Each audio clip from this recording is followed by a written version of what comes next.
Eu vou começar a falar de forma histórica, que a base das nossas emoções, elas estão centradas no coração, mas isso historicamente, né? A gente fala assim, nossa, ele tem um coração pequeno, então ele é de má coração, ele tem um coração grande, é uma pessoa de coração maravilhoso.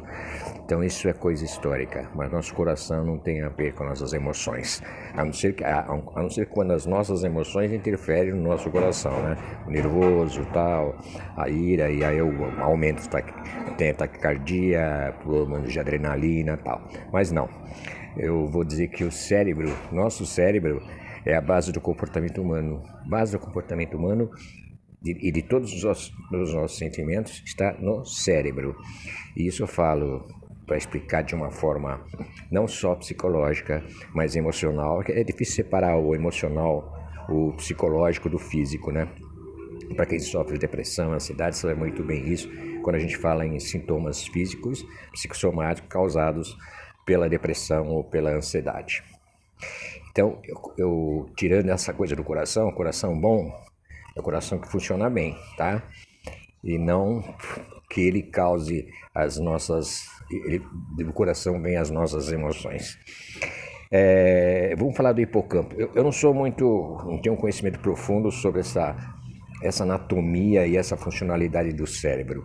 O que eu estou falando de uma forma bem sintética, pessoas com mais gabarito e conhecimento, que são neurologistas, eles têm muito mais, fisiologistas, neurologistas, seja fora das áreas específicas, tem mais condição de dar uma explicação mais abrangente. Mas eu tenho que falar de uma coisa, o hipocampo. O que é o hipocampo, né? O hipocampo é uma formação no nosso cérebro, né? No nosso cérebro, que na realidade que desempenha um papel importante nos nossos instintos, seja de quais forem, nas nossas emoções.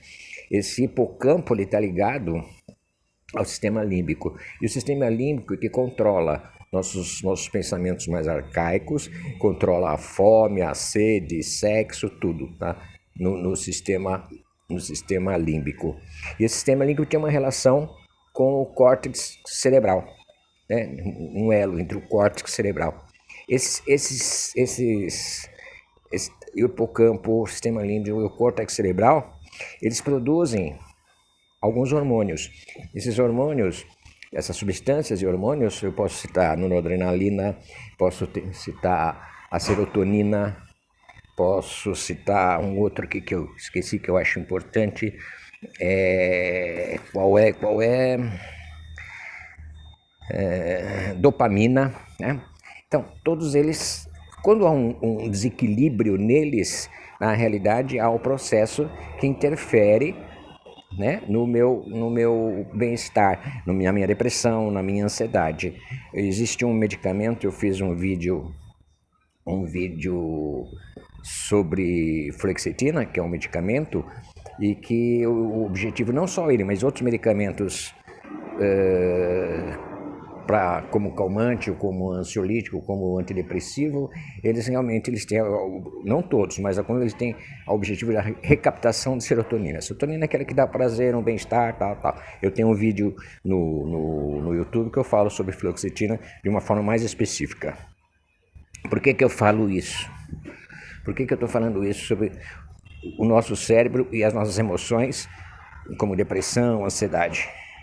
Eu não sou contra a prescrição medicamentosa e eu sou psicólogo, acho a psicoterapia essencial, tá? Mas eu estou dizendo que a coisa, eu às vezes até para explicar assim, olha, gente, será que a coisa começa no nosso cérebro ou começa no nosso pensamento? A gente não sabe se o pensamento que interferiu nos nossos processos químicos do cérebro, no córtex cerebral, no hipocampo, essa coisa no hipocampo, no córtex cerebral, não é uma coisa que na realidade sabe onde começou. Sei que há uma relação muito intensa entre um e outro. Então não sou contra a prescrição medicamentosa para ajudar. Mas a psicoterapia é importante, porque tudo começa no pensamento. E o pensamento é cérebro, o coração não pensa. É o cérebro, então eu doutor, posso tomar o medicamento que o psiquiatra recomendou? Pode. Eu só tenho restrições, mas isso, quando for meu paciente, eu explico e dou mais detalhes sobre essas restrições em relação ao uso do medicamento, que é a relação do desmame, a relação de efeitos colaterais, mas isso eu tenho um vídeo que eu falo sobre isso, que eu falo sobre a fluoxetina. Mas o importante é que eu quero dizer é o seguinte: falar para uma pessoa que está com depressão, sai dessa, pense diferente.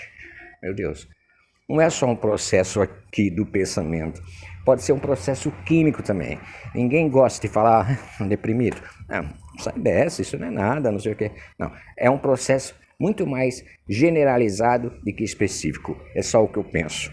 Não vou entrar em detalhes sobre aquilo que é ansiedade natural e ansiedade patológica. Mas é isso, o que eu quero dizer que tudo é que o meu pensamento. Não é fácil falar, para de pensar, pensa em outras coisas. Tá, eu quero pensar em outras coisas, mas eu tenho que pensar, mas o meu cérebro comanda algumas coisas desse sentido que me prejudicam no meu bem-estar. Então não subestime quem tem depressão ou quem tem ansiedade. Pense que é um conjunto, é muito mais complexo do que parece, tá bom? Eu farei outros vídeos com maior detalhes sobre isso que eu falei, sobre hipocampo, sobre o córtex cerebral, e sobre as substâncias, esses hormônios como noradrenalina, dopamina e serotonina, tá bom?